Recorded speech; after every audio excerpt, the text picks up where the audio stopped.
considered a home birth but thought, oh, that's a little bit much, we are going to talk about 5 reasons that it might be a good decision for you and your family, having had hospital, birthing center, and home births. We hope this video is a blessing for you.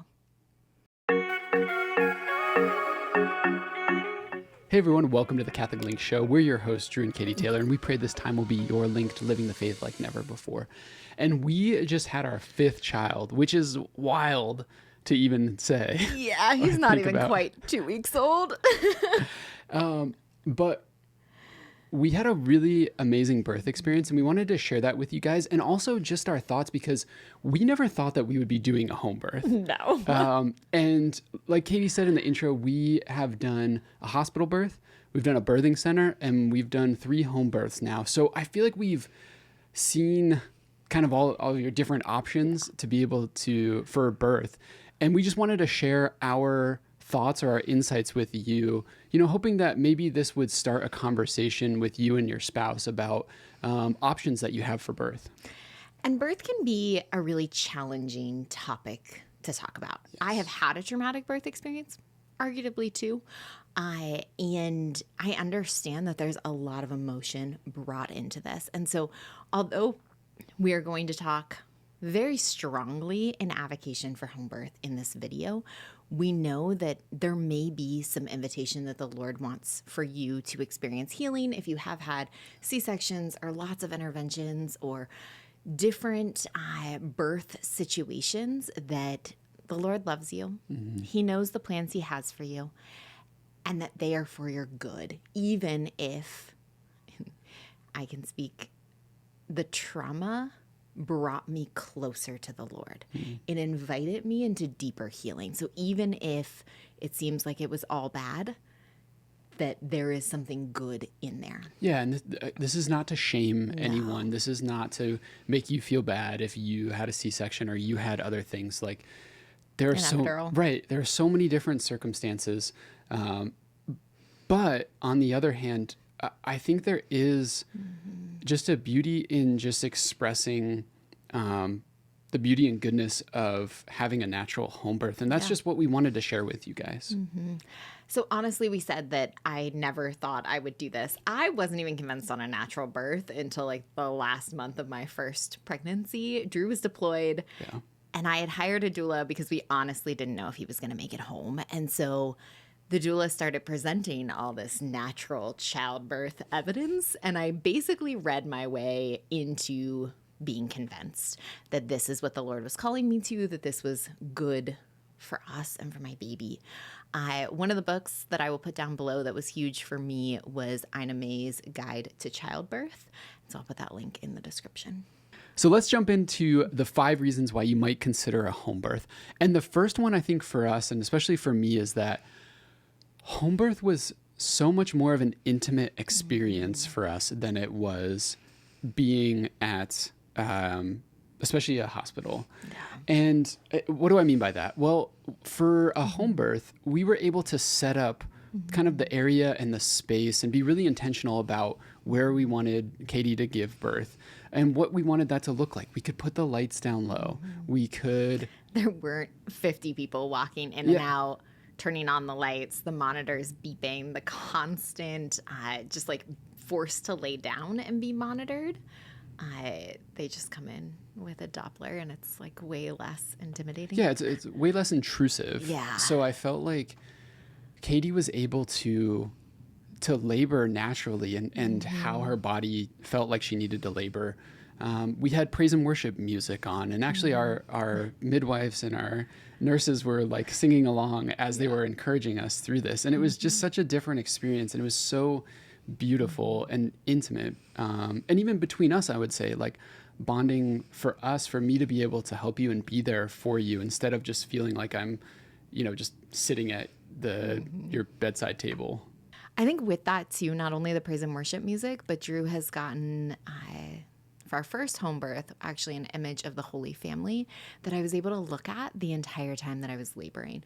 We are able to have a crucifix up. We're able to set that environment, not only with the lights, the noise, the music, but also the images that I'm looking at, the comfort of our home. Yeah. That it is an intimate place that I feel safe. There's a lot of statistics on a woman feeling safe. Every time you change positions, every time a new provider comes in, the idea of moving to the hospital can often shut down labor, which can be very dangerous in in like your mental headspace, and also how the doctors respond to your progression. And so just the ability to be in the comfort and quiet and your controlled environment in a way is a really big gift. Yeah. Reason number 2 to consider a home birth is that it might actually be safer for you to deliver at home. Now, I want to make this caveat. We're not medical professionals, so we don't know your specific circumstance and how that will work. But there's a lot of statistics about just the beauty and the safety of having a home birth. Yeah, I think first off here, we have been dramatized. This entire pregnancy process, the delivery especially, has been dramatized.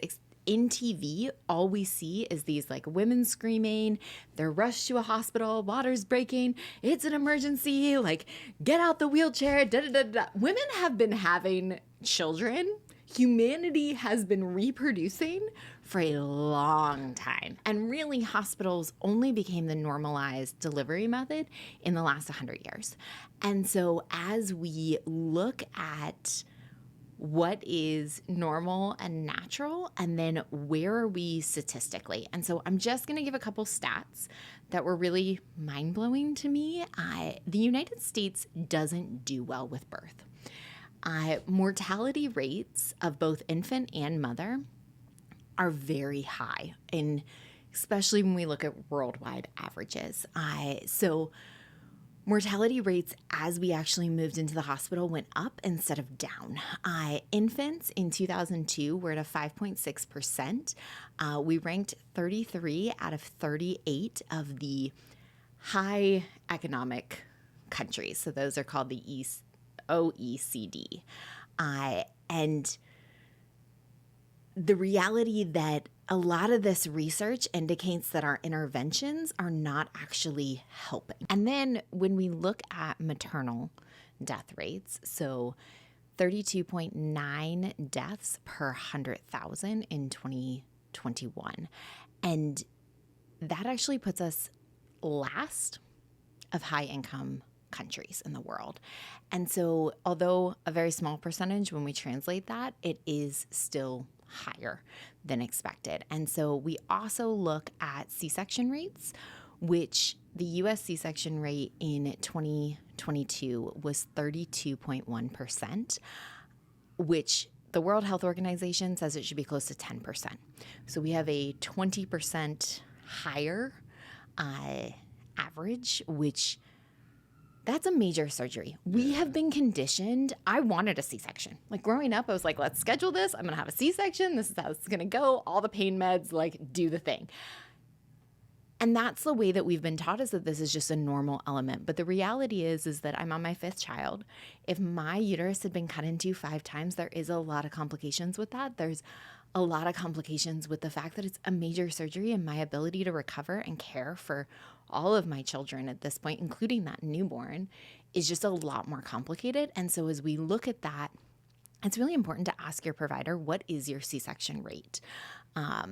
Our first was a very high C-section rate, and I have to say, like, it was a fight to not have a C-section, which we'll talk about in the next point. But just as we look at the safety of birth and the natural elements of it, I think that it is important to remember that the way that the United States does birth, the reality is that if we induce, we have an unnatural contraction going on in our body, which results in, I believe, in most cases, the need for an unnatural pain medication, because your body is handling something that it wasn't meant to handle. The Pitocin that's racing through your veins is causing a contraction that is incredibly more painful than what you would experience in natural childbirth. The reality that your body wasn't actually ready for labor means that there's a lot of work that has to be done to get you there. The epidural is known to cause a ton of side effects, and we're not going to go into all the statistics or all of those options, but I think it's important to remember that you are putting something in your body that is causing you to numb that bottom half, and you are no longer able to feel the need to push, or the baby is right there, or how that feels. And that's all so important in the birth process.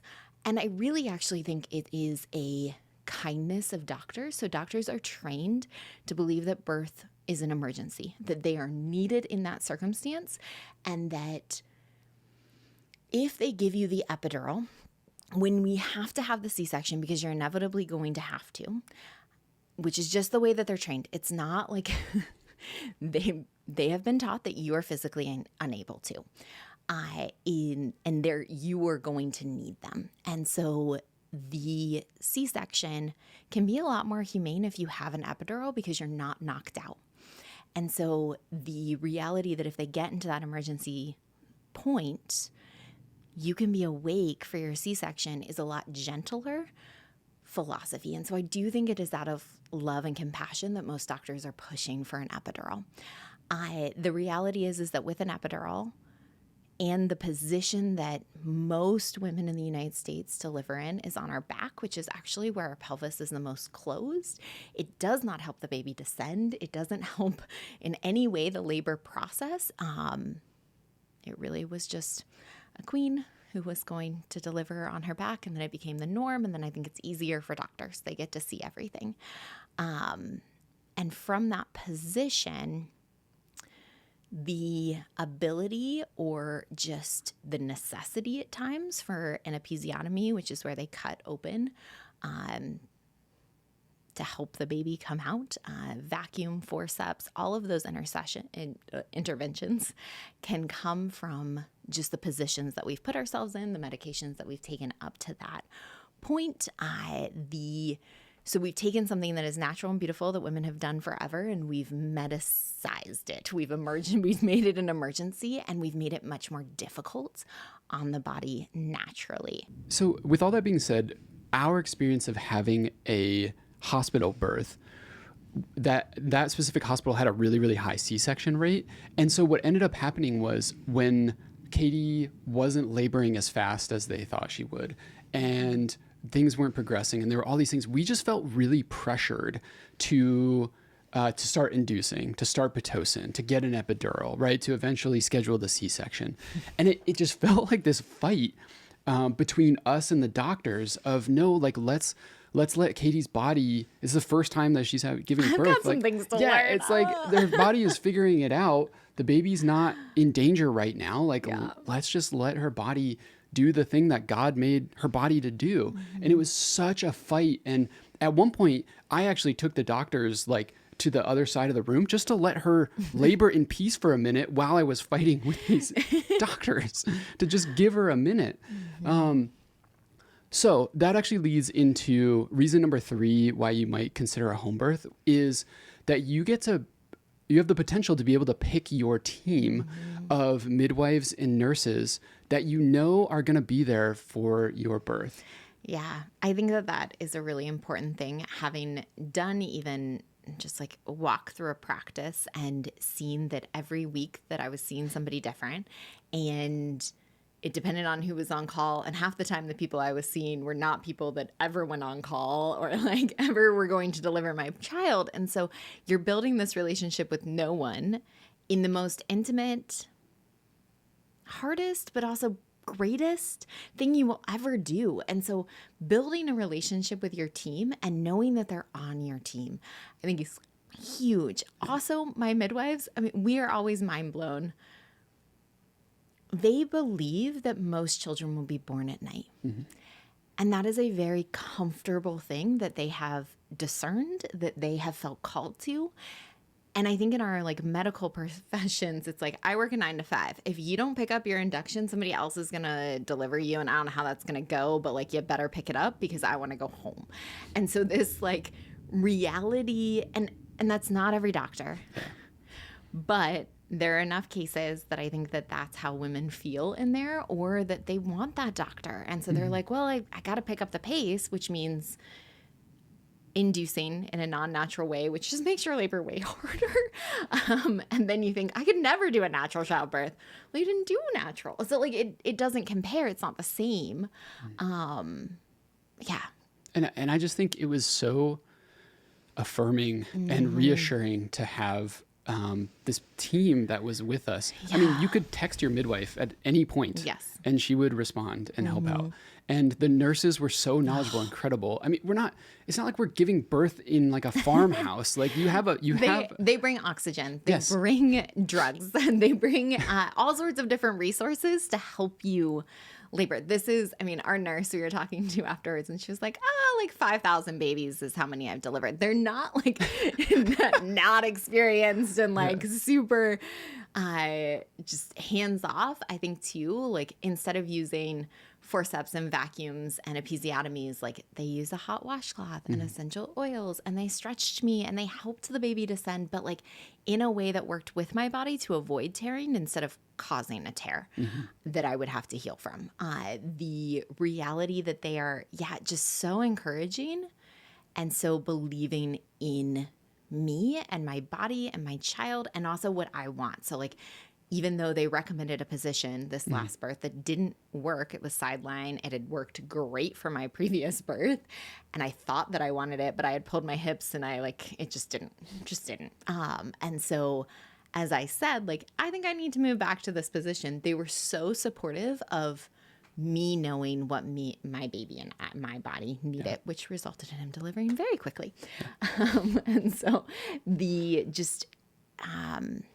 there to encourage and empower you to have the birth you want versus trying to control it, which is a very human tendency.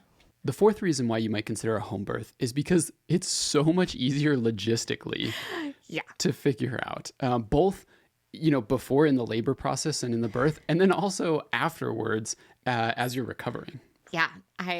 Number one, no fear of giving birth in a car. You don't have to drive in labor in pain. You don't have to pack your entire house, which we definitely did our first birth, perhaps our second birth. And so just the amount of stuff, the things you're trying to prepare, the thinking through the process, it's all in your house. You can eat whatever you want. And so that's huge because you're running a marathon. Like you need some food. Both during labor and in the recovery. Post, that they'll like make you a meal, which is huge. The reality that that's done because they assume you're going to have a C-section, so you can't eat in birth because of the medical necessities that are going to happen later. But holy smokes, starving me is going to result in a C-section because I can no longer function. And so anyways, different topic. But the reality of transition. So for us with a bigger family, we had 4 kids that were asleep in our house while I delivered this baby. So less time in childcare, less like figuring out who's going to watch these kids, how we're going to disrupt them. We have a 1-year-old who's almost 2 that doesn't sleep well, like all of the things. And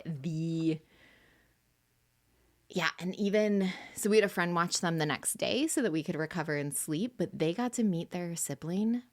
And this baby was 4 hours old, and they get to hold and to be a part of that. And just the joy was such a gift. Yeah, it was like Christmas when they woke up because they ran into the room like, was Joseph born? And then like, here he was, and they got to hold him. And it was just such a special time. So we had that, but then also now we could have a friend come over and be like, hey, go play the day with them, and we don't have to worry about bedtimes and all of that. And I think on the logistics afterwards as well, the pressure in the hospital to give the baby formula, just the like amount of people coming in and out, I felt like I never got to sleep or recover in that time because again, there's all these monitors and all these people, and my midwives come to my house for my follow-up appointments. So not only are they there post-birth for a couple hours, checking my vitals, making sure everything's good with me and baby, then they're back right away to check on baby and I. And so there's a lot of ease of not having to leave the house for the first 6 weeks, which can be really good for your recovery as well. The fifth and final reason why you might consider doing a home birth is because it is such an empowering experience to be able to do that, not only for the wives, but also for the husbands. I think I mean, I just want to encourage the women out there that God made your body to do this. And it was so incredible for me to watch you be able to work with God in the gifts that he's given you in your body to be able to give birth the way that he designed it. It was so amazing just to be able to watch you do that. And for me to be able to support you in doing that. Yeah, it's such a healing experience. Yeah, just to see the way the Lord can do when you can't. So I have to say, like, over the last 5 natural childbirths, there's been a progression of like, I can do this. And that being healing, like knowing that I have the inner strength. And then as we've progressed and I've gotten older and honestly physically weaker and like done 1,000 things, like I can't, but you can, Lord. And growing in trust that he is going to carry me through this delivery process. And so it's empowering not only for me, but also for my faith and my trust in God was huge. I think that there's a lot of spiritual good in the sacrifice. The reality that my blood is being poured out, my body is being broken for this life. In the same way that the Lord has done for me, that I was worth dying for, this child is worth sacrificing for. And so there's a whole lot on that, on natural childbirth and why we love that. But the reality of, just the gift of sacrifice to my children. So we really hope this video gives you the opportunity to have a conversation, not only between you and your spouse, but also between you and the Lord. And if nothing else, I just want to encourage you. Maybe you've never heard this before, but you can do this. You guys as a couple, God has given you the tools to be able to have an amazing and beautiful and natural birth. And so if nothing else, I just want to say, and you can, if no one has told you this before, I just want to say that you can do this. Even if it's hard. Like labor is hard. It is one of the hardest workouts you will ever do. It is one of the hardest things you will ever do. But the reality that just because it's hard doesn't make it bad. That there is a gift in that. There's a beauty in that it can be good. And I don't know, this last time I will say that there was an ease. There was a peace that transcended all understanding. That the Holy Spirit really poured into us. And we looked around and went, holy smokes, we just had a kid. And like, when we went back to bed. But there is just this gift in birth that can be holy. Yeah. So if you got value out of this video, please comment below. We love to hear from you guys. Hopefully we're just praying that whatever your birth experience is, that the Lord just continues to bless it, and that you may continue to grow in holiness through this experience of sacrifice and suffering, because it is so worth it. And kids are awesome, and you can do this.